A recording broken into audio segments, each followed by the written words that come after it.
What's going on, YouTube, Facebook, subscribers, viewers of this video? Pro Wrestling Unleashed, Bill Mack here with you with another video. This is highlighting Impact Wrestling on Pop, episode for April the 13th, 2017. Very good episode. A lot going on here. The big advertised as Team JB versus Team GOAT. Which would be Josh Matthews' team. And the winner of this matchup will end up staying with Impact Wrestling as an announcer, commentator, and the one loses will no longer be there to do that. So, interesting build-up for what's the main event of the night to see. We had a great few matches that happened and stuff along with storylines. It's what's been pushing on, and I agree Impact Wrestling is doing pretty good little by little with gaining their storylines and stuff since the new Anthem regime has taken over. So let's just get right on into it. We started off the night with a triple threat matchup between three teams. We had Reno Scum, we had Garza Jr., Laredo Kid, we had Decay. It was a good back and forth matchup between all three teams, as we usually know. All three teams, when you have these matchups, they give usually all three teams time to shine. The ending came with this when Steve went to charge at Garza in the corner, and then Luster catches him with a knee, and he gets Steve up in the Razor's Edge and then throws him in the Garza. And then we see Luster grab Steve in the surfboard. Now, we've seen this finisher called the surfboard double stomp. So he grabs him up in a so Luster grabs Crazy Steve up in a surfboard where he pulled the back arms behind the back and he's laying out flat. And then Thornstowe jumps over the top of Luster and lands in a double stomp onto the back, which pushes his back and face into the mat. 1, 2, 3. Your winners of the triple threat in the first match of the night is Reno Scum, which they've been getting a push since they came into the into Impact Wrestling. So good to see them coming up, and it was a good deserved match and a good deserved win for these guys. We see the beautiful Mackenzie Mitchell's in the back with Adam Everett. And remember, Adam Everett has been through a lot this past few weeks. Ever since he's broke off from the Helms dynasty, he's tried to get a crack at that X Division title. And we've seen Shane Helms, and we've seen Trevor Lee give him opportunities to, quote, face him, but yet he's had to have these obstacles put in front of him before that chance has come. We've seen that triple threat last week between Marche Rocket and Suicide, and we've seen that Andrew Everett was, of course, victorious. This week, however, in the back, Shane Helms says, now you're going to basically have to deal with the fatal four-way. You're going to have Marche Rockets, you're going to have yourself, you're going to have Suicide, and then Shane Helms started making light of it, and Adam Everett says, why don't you become that fourth man? Why don't you become, the fourth participant in this matchup? So, looks like Helms is going to put his elbow pads and knee pads back on and make a return to the ring, because he is, quote, the best of the cruiserweights of all time. So we see how that goes, which in years past, he was a really good cruiserweight in that division and, wrestling in general. But, his time's past now. So we end up coming and seeing Bruce Pritchard come to the ring. Bruce Pritchard now says that he will now choose which of the three, Matt Morgan, Cowboy James Storm, or EC3 will take on Impact Wrestling Heavyweight Champion Bobby Lashley next week. So all three were standing by monitors, and Bruce Pritchard says, and the challenger will be Cowboy James Storm. Of course, Cowboy James Storm is elated. Matt Morgan's upset. EC3 doesn't like that. He gets upset, leaves, goes down to the ring, gets in Bruce's face, says, I feel like I'm getting shortchanged here ever since I've been here. Y'all been here. I feel like I've been getting it feels like I've been getting dumped on, and Bruce Pritchard says, wait a minute here. He says, why don't you just go and take yourself in the back, EC3? Look at yourself in the mirror. Look at the man you used to be. You used to be EC3, the face of Impact. used to be a top guy in the Impact. Now look at yourself. And EC3 says, oh, I bet you're holding El Patron and making me tap out as the reason why you didn't choose me. He said, no. He said, because you didn't just tap out to El Patron. He said, you actually tapped out on yourself. So the fan said, ooh. So then EC3 kind of looks at him and says, okay, that's fine. I'll do it then. Thank you for that advice. Shakes his hand and goes back up the ring, much like he did last week. Whenever, he didn't say nothing back. But I'm getting this kind of feeling that he may turn heel. I don't know. I just got this feeling he's going to turn heel. And they don't need for EC3 to turn heel. EC3 needs to be the face and push this company. This company don't need to make any more drastic decisions with their stars. EC3 is a franchise guy for them. They need to go ahead, push this man as a face and not turn him heel if that's what they're going to do. But just something about that just kind of showed me that he was going to he might turn heel in the future. So that's what happens. We come back and they show a clip from Make Impact Great Again. This is with Karen Jarrett, and she's talking about she's glad to be back in charge with her family, glad she's back, and that things are going to be different now. So hopefully that's a good thing for things to come. Impact Wrestling does need to change, needs to go in a positive direction, and actually show some good storylines, push their stars, quit trying to have all these big guys in, quit trying to be WWE like WWE 2.0 because it's not going to work. So, but good to see Impact. Be Impact. Don't be anybody else. You can't go wrong with that. Put on a great show. Fans will watch it. You cook good food, people will eat it, no matter what it is. Whether it's taco, whether it's a 4-course meal, whatever your food is, you make it to the best. If it's good, people will come back and eat it. Impact, just be Impact. So we see, we come up next to, now this match was made last week with Karen Jarrett. It's a mixed tag team matchup. You have Sienna and her cousin KM taking on Braxton Sutter and his girlfriend, Allie. And this was just made with a lot of stuff going on with Sienna ever since back to before Maria Kanellis Bennett left. And it was just a lot of feud here, and poor Laura Vanessa got caught in it at the altar, and Braxton ended up choosing Allie, and Sienna's been upset ever since. So this matchup was a good matchup between Braxton, basically a lot of action with Braxton and KM in it. We see it at one point to where Braxton gets thrown into the ropes, then Sienna trips him, and then he gets distracted, and then we see KM get thrown in there. So he gets tripped by Allie. Sienna goes after Allie. We basically see Allie end up in the ring against Sienna. She does a flying cross body.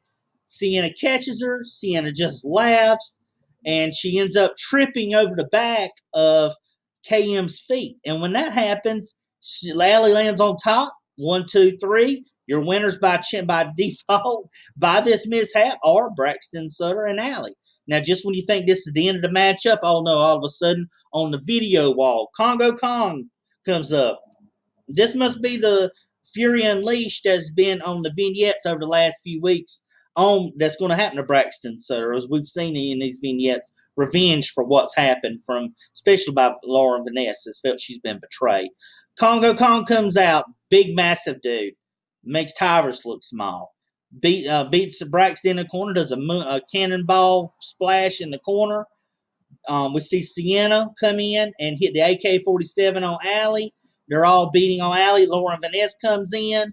She starts beating Allie with the shoe, leaves Allie in the ring lane, leaves Braxton Sutter in the ring lane. So this really makes a statement of maybe the feud between Congo Kong and Braxton Sutter. So we see this feud has not ended yet. So to continue on, folks, we'll take a quick pause, and we'll be right back.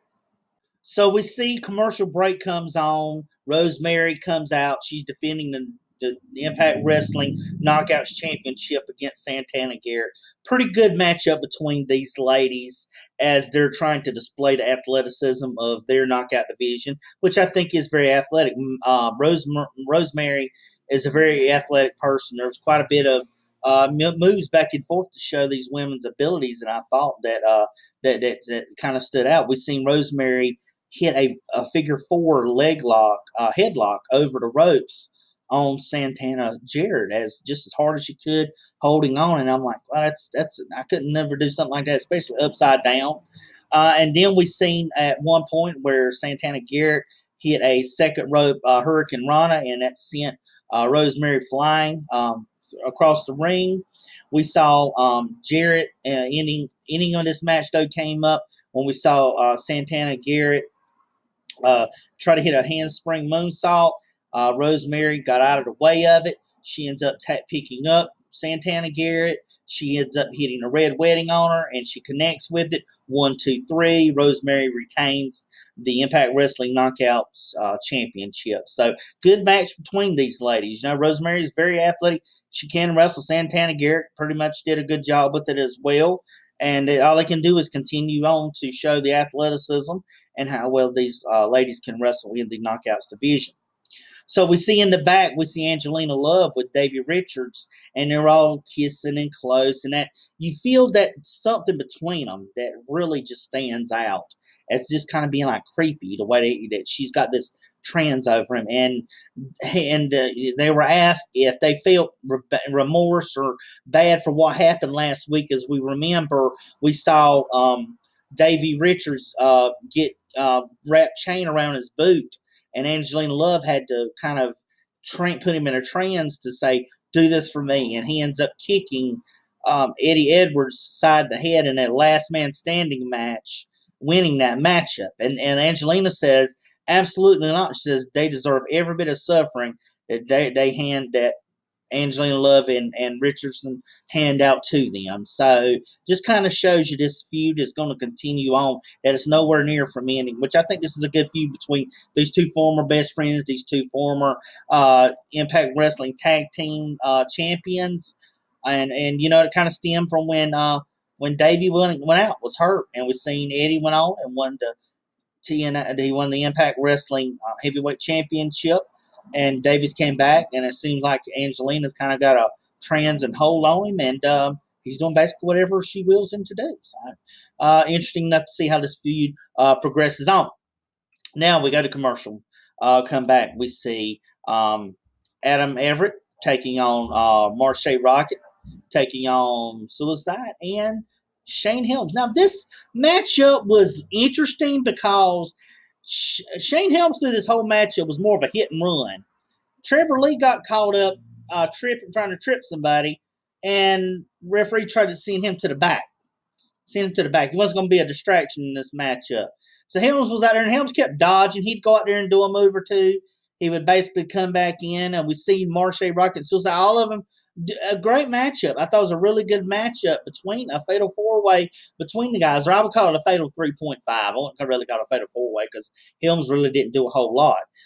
We saw things like Everett hitting a Pele kick onto Suicide, and the inning came down when we seen Rocket in the corner, and Everett goes over the top and hits the shooting star press. 1, 2, 3. Adam Everett once again proceeds on in his quest for a one-on-one matchup with the X Division champion, Trevor Lee. Good athletic matchup by Suicide, Marche Rocket, and Shane Helms done a couple things in this matchup, but a real good matchup between these guys. X Division is really good, and they're actually getting stars. They're really hitting moves. I think they're getting back to what made them really good and what made them stand out really in the beginning, and that was the X Division. You don't have to have a really big main event and have all these these head big name stars come in. Just do what you got and go with what works with you, and I think they did, and I was really glad to see those, the X Division and stuff putting on a show. So we see that Adam Everett is staring down at the end of this matchup at Helms, and then all of a sudden Lee comes out of nowhere, and both Helms and Lee end up double teaming Adam Everett, and then Helms says that they're going to end the game. And then he throws Everett to Lee, but instead Everett hits Lee with a Franken driver. And I mean, not a Frankenstein, but a Franken driver. It sort of looks like a Hurricane Rana, but instead of flipping him over and he flips over, he lands right on his head. Great move. I love this move. One of my favorite new moves. I used to like the Styles Clash. Petey Williams had the Canadian Destroyer, and I'm going to add this one, that Franken driver, because it's an awesome move. I mean, just how that dude comes over and lands straight on his head, and it looks like it knocks Lee out.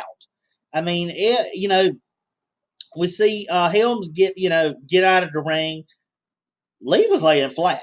Referee's over talking. It didn't look like he was just completely out. He sold that great because that looked like that put him out.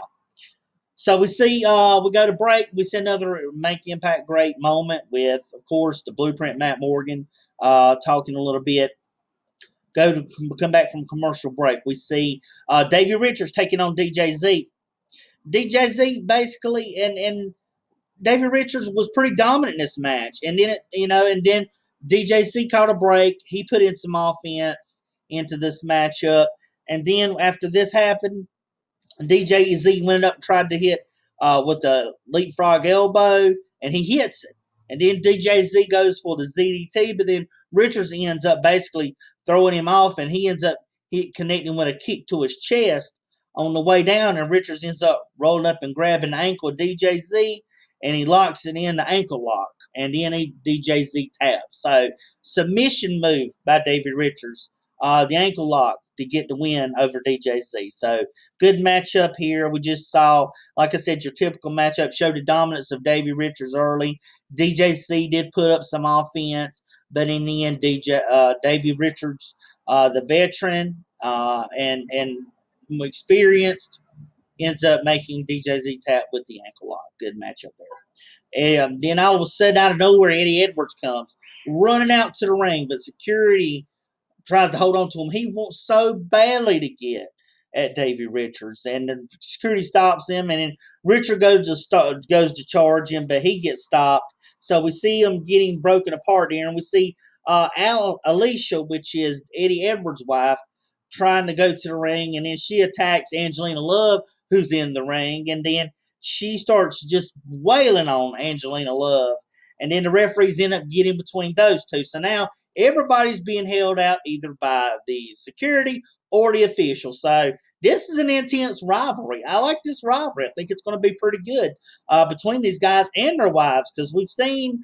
Alicia get the worst of it last week. We see her get the upper hand this week. So good going back and forth with this matchup, or this feud so far. I'm liking this Davey Richards and Eddie Edwards matchup and feud. So really good feud with these guys. This is a good short term or maybe a longer term feud to have. I think it's great. Like I said, I hated they were tag team champions, but they put on a good show. The last man standing match last week, great. We see it this week. Another them being held back, the intensity along with the action makes a good feud happen, and it was believable. So very good segment with these guys. Now they show a segment for the second week in a row, and I didn't mention this last week, and it was like they're veterans of war, VOW, and they have this promo that showed up, and that says they're going to be coming soon. So we'll wait and see on how that happens before we go. But I'm gonna take a quick pause here, and we'll get into the main event tonight, the meat of the night, as you say, Team JB versus Team Goat. So hold on tight, and I'll be right back.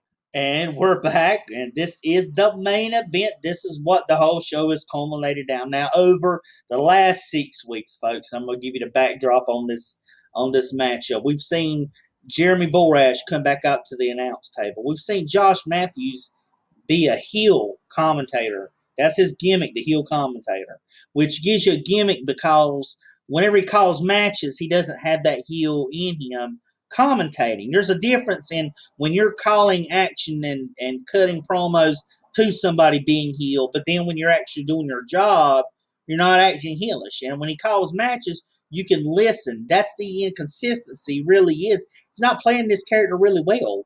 But needless to say, he resents Jeremy Borash coming and joining him at the announce table, as he has, quote, called himself the greatest commentator / announcer in the world.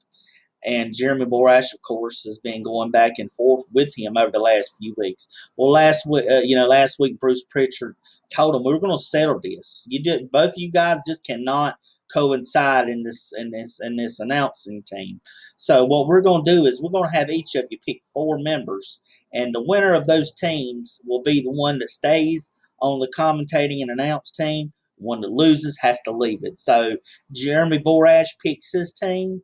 We see and his team consists of basically Chris Adonis, the former Chris Masterson. The Blueprint Matt Morgan makes his return. Alberto El Patron and we have Magnus making his surprise return back to Impact. That's his team. Now we see Josh Matthews come out, and Josh Matthews picks his team. He picks Impact Wrestling Heavyweight Champion Bobby Lashley.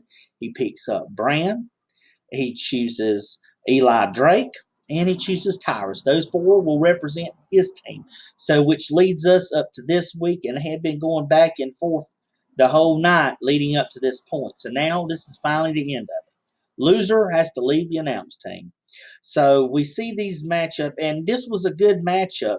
There were different parts of the matchup to where a lot of it saw Chris Adonis getting to be the basic whipping boy of the face team, to get a lot of the punishment between these four heels and during this matchup, but there was bright spots for the face team, where Matt Morgan came in. He ended up, hitting a lariat on Bram when he finally got tagged in, because he basically cleaned up, and this is where it was.